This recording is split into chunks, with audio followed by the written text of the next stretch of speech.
আসসালামু আলাইকুম বন্ধুরা, আপনারা সবাই কেমন আছেন? আশা করি সবাই ভালো আছেন। আলহামদুলিল্লাহ, আমিও অনেক ভালো আছি। আজকে আমি আপনাদের সামনে একটি নতুন রেসিপি নিয়ে হাজির হয়েছি। রেসিপিটি হচ্ছে গলদা চিংড়ি দিয়ে পটল রান্না। আমি কিভাবে রান্না করি সেটি আপনারা দেখতে থাকেন। আমি প্রথমে কড়াইয়ে তেল দিয়ে দিয়েছি। এখন আমি তেলটা গরম হয়ে গেলে পটলগুলো ভেজে নিব।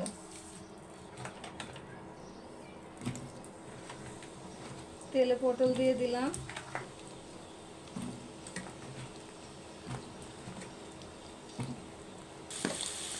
এবারে আমি পটল ভাজার জন্য হালকা হলুদ গুঁড়ো দিয়ে দিলাম। এবারে হালকা লবণ দিয়ে দিব। এখন আমি 2 থেকে 3 মিনিট পটলগুলো ভালো করে ভেজে নেব। ফিরে আসছি 2 থেকে 3 মিনিট পরে। দেখুন, আমি পটলগুলো ভেজে নিচ্ছি। আরও কিছুক্ষণ ভেজে নেব। আরও একটু ভেজে নিলে পটলটা যখন নরম হয়ে যাবে তখন আমি উঠিয়ে নেব। ফিরে আসছে আর কিছুক্ষণ পরে। এখন আমি পটলগুলো ভেজে নেওয়া হয়ে গেছে, সবগুলো উঠিয়ে নেব আলাদা বাটিতে। সবগুলো উঠিয়ে নেব। আপনাদের বড় চিংড়ি দিয়ে পটল একবার হলেও বাসায় রান্না করবেন। আমি কিভাবে রান্না করছি সেটা দেখুন। আসলে এটা আমার মেয়ের খুব ফেভারিট রেসিপি। আমার মেয়ে কোনো মাছ খায় না বন্ধুরা, শুধু এই চিংড়ি মাছ ছাড়া। আমার মেয়ের জন্যে আমি স্পেশালভাবে এটা রান্না করতেছি। ওই তেলে আমি এখন পেঁয়াজ দিয়ে দিব।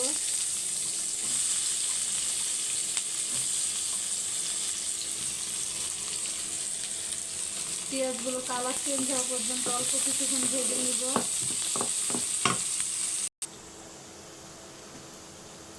বন্ধুরা, পেঁয়াজের কালার চেঞ্জ হয়ে গেছে। এবারে আমি রসুন বাটা দিয়ে দিলাম। আজকে আমি এই রান্নাটা আদা বাটা দিব না। তেজপাতা দিয়ে দিলাম। আমি এখন 1 মিনিট ভালোভাবে কষিয়ে নেব, যেন আদা রসুনের কাঁচা গন্ধটা চলে যায়।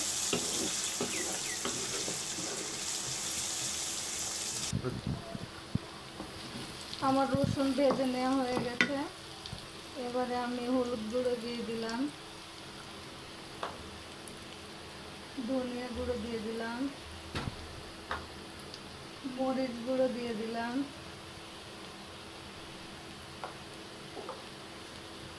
জিরা গুঁড়ো দিয়ে দিলাম।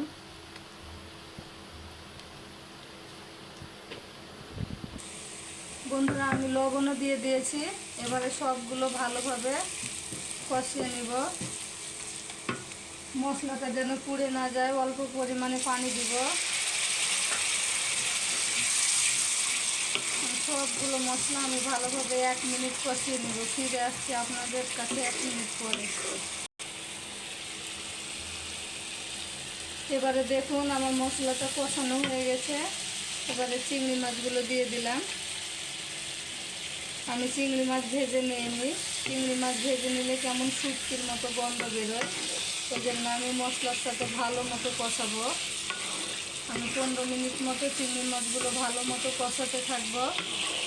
আমি ফিরে আসছি 15 মিনিট পরে। দেখুন, আমি মাছগুলো ভালোভাবে কষাচ্ছি। এখনও আমার কষানো শেষ হয়নি। মাছ কথা আপনাদের দেখাতে আসলাম। দেখুন কি সুন্দর একটা কালার এসেছে। আমি মাছগুলো আরও ভালোভাবে কষাবো কিছুক্ষণ, তারপরে আপনাদের দেখাচ্ছি কেমন কালারটা আছে। দেখুন, আমার মাছগুলো ভালোভাবে কষানো হয়ে গেছে। কি সুন্দর একটা কালার এসেছে, দেখতে থাকুন আপনারা। এখন আমি পটলগুলো একসাথে মিশিয়ে দিব। দিয়ে 2 মিনিট মতো নাড়াচাড়া করবো, ভালোভাবে মিশাবো মশলার সাথে। সবগুলো একসাথে আমি 2 মিনিট কষাবো। ফিরে আসছি 2 মিনিট পরে। এখন ভালো মতো কষিয়ে নিয়েছি। আমি পানি দিয়ে দিলাম।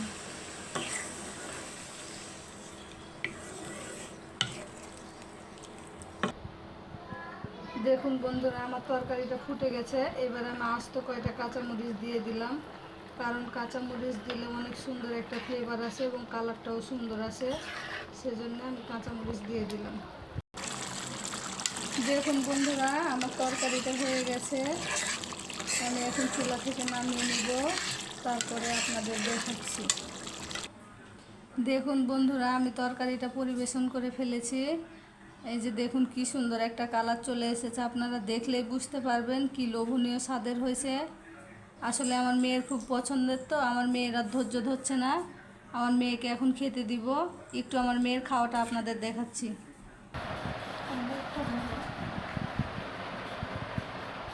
দেখুন বন্ধুরা, আমার মেয়ে কি তৃপ্তি সহকারে খাচ্ছে। এই যে ওনার আসলে চিংড়ি মাছটাই এত ফেভারিট, ওনার আর সহ্য হচ্ছে না। উনি কিন্তু আর কোনো মাছই খায় না, শুধু চিংড়িটা খায়। কেমন হয়েছে মাম্মি? অনেক মজা হয়েছে মাম্মি, থ্যাংক ইউ। ওয়েলকাম।